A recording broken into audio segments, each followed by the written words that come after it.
For videos and photographs of your performances, please contact Uma ma'am at the registration desk immediately.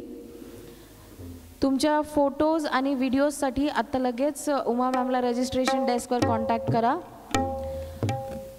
No requests will be entertained after the day of performance. So please request you all to go and collect your videos or photos. Thank you.